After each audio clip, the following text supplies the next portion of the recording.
Bien, mesdames et messieurs, bonsoir et bienvenue pour ce nouveau rendez-vous au Café de la Librairie, une rencontre pour laquelle j'ai l'immense plaisir ce soir d'accueillir Annie Ernaux. Est-ce qu'on pourrait revenir au tout début de l'été 58 qui est la fille de 58 à l'aube de cet été Qui est-elle quand elle arrive dans cette colonie et qu'est-ce qu'elle attend de cet été Je l'ai effectivement un peu déterminée.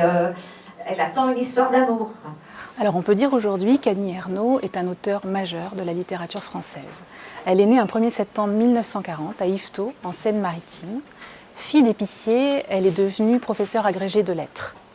Elle a reçu en 1983 le prix Renaudot pour La Place, dans lequel elle écrit d'ailleurs, je la cite, « Depuis peu, je sais que le roman est impossible. Pour rendre compte d'une vie soumise à la nécessité, je n'ai pas le droit de prendre d'abord le parti de l'art, ni de chercher à faire quelque chose de passionnant ou d'émouvant. Aucune poésie du souvenir, pas de dérision jubilante. Et pourtant, son œuvre n'est pas un constat, c'est plutôt un témoin ou un phare. Quand je lis Annie Ernaux, je lis ma vie, je lis celle des femmes, celle des hommes, de notre société. » Alors, lorsqu'elle arrive donc, à la colonie de l'Est, tout est nouveau pour Annie Duchesne, et elle vit très vite dans l'ivresse de la découverte de la vie de groupe et d'un monde dont elle ne connaît en fait pas du tout les règles. Et puis très vite, cette découverte, elle va devenir brutale lorsqu'elle se retrouve soudainement et pour la première fois nue avec un homme, cet homme étant le moniteur-chef de la colonie. Et vous écrivez alors, ce n'est pas à lui qu'elle se soumet, c'est à une loi indiscutable, universelle, celle d'une sauvagerie masculine qu'un jour ou l'autre, il lui aurait bien fallu subir. Que provoque-t-elle alors en elle, cette sauvagerie et cette brutalité de l'événement ? Justement, rien, c'est-à-dire il n'y a pas de pensée, justement. C'est ça, c'est d'essayer d'exprimer ce que dans certaines situations, il y a un sentiment si fort du présent qu'on est en train de vivre, mais dans l'incapacité de s'en échapper. Quand on vit les choses, c'est seulement après qu'on se dit « Ah, quelle histoire !» C'est aussi un travail de mémoire consigné en elle, qu'elle parvient à ressusciter grâce à l'écriture. De mémoire de lectrice, son livre « Les années », publié en 2008, fait date et constitue d'une certaine manière l'essence de son œuvre autobiographique.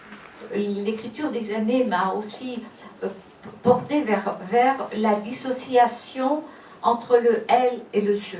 Et je ne crois pas à l'identité de la personne. On subit toutes sortes d'influences, on fait corps avec son époque, avec les gens de son époque. À tout moment, on est traversé par le monde. Alors le premier livre que j'ai lu d'Annie Ernaux, c'est Mémoires de fille.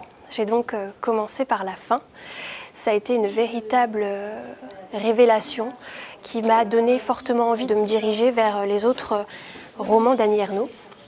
Alors il y en a un qui m'a particulièrement marqué. Il s'agit de Passion simple.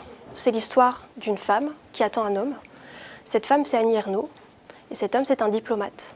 Et il est marié. En aucun cas, elle ne souhaite se détourner de cette obsession, de l'obsession qu'elle a pour cet homme. Tout simplement, elle nous donne à voir, à nous lecteurs, la complexité psychologique dans laquelle peuvent se retrouver les personnes qui vont être touchées par la passion amoureuse. C'est la transcription d'une passion pour un diplomate russe. Et je crois que dans cette passion pour le russe, j'ai j'ai ressuscité la fille de 58, mais sans honte du tout. Mais il me restait à écrire la fille de 58, la vraie. Son dernier récit, Mémoires de fille, est un livre bouleversant.